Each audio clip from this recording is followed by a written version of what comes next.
kept me between admiration and confusion. One moment, the image quality really impressed me, and the next, some strange erratic behavior would left me scratching my head. Testing it has been chaotically good.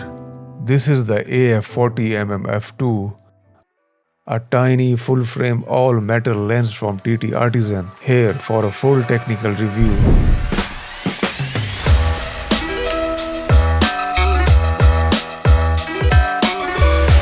Available for Sony E, Leica L and Nikon Z mounts, 52mm filter thread, clicked type aperture control ring, 40 cm minimum focusing distance, USB-C rear cap for firmware updates, paddle-shaped lens hood included, 7-blade diaphragm, low weather ceiling, premium all-metal build. 40mm sits between 35 and 50, and honestly, it might be one of the most underrated focal lengths for everyday shooting. You get enough context without wide-angle exaggeration and enough reach without feeling too tight. Paired with a fast f2 aperture in this compact form, it becomes surprisingly versatile. Now let's put it to the test.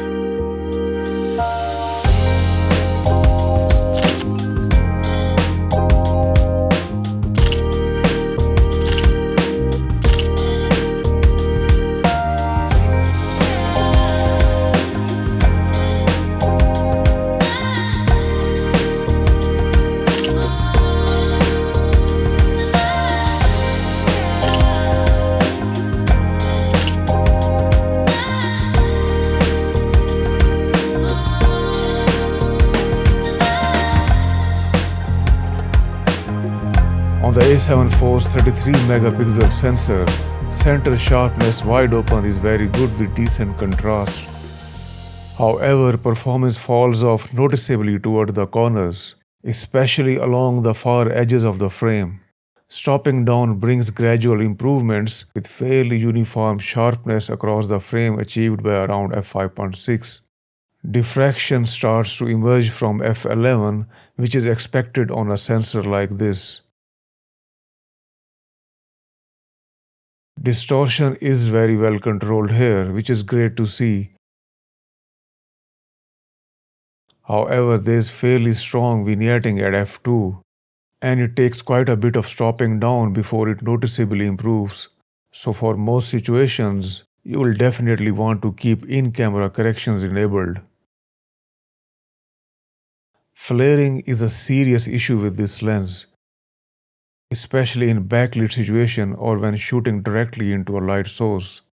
This clearly shows up in real-world use, so it's something to keep in mind and ideally avoid strong backlit scenarios where possible. At f2, longitudinal chromatic aberration is quite noticeable. It gradually improves as you stop down, but only becomes effectively controlled by around f8. Lateral chromatic aberration, however, is much less of a concern.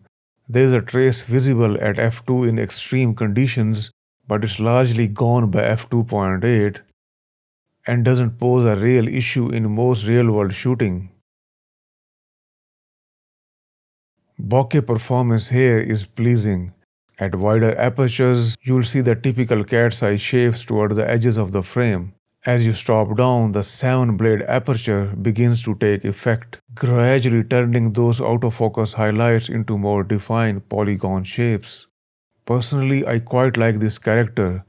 It feels a bit more organic compared to the perfectly rounded bokeh seen in some modern lenses. This lens has a minimum focusing distance of around 40 centimeters, which isn't particularly close. At this distance, sharpness wide open is fairly soft and requires noticeable stopping down before it becomes really usable. So obviously this is not a macro lens in any way. Autofocus is driven by a stepper motor, which is reasonably fast and quite accurate in most situations. You do get slight whirring and vibration from the motor, but it's not something an on-camera microphone is likely to pick up. While it's not a cutting-edge autofocus system, it gets the job done well enough for general use. One unusual issue I noticed was focus pulsing. An occasional hunting in AFC mode or continuous focusing mode once the lens was stopped down to around f7.1 or smaller. This sometimes resulted in inconsistent image quality where parts of the frame appeared sharp while others showed slight motion blur despite using a fast shutter speed. It actually reminded me of the compatibility issues some Samyang lenses had when Sony updated its autofocusing protocols on newer bodies. The lens was already running the latest firmware. This feels more like a firmware level issue rather than a hardware limitation. There's a noticeable focus breathing on this lens, and during focus pulls, it can even create a slight warping effect as the frame shifts. It's not something you will notice in stills, but for video work, it can be distracting. Aside from that one issue, my overall experience shooting video with this lens was quite smooth.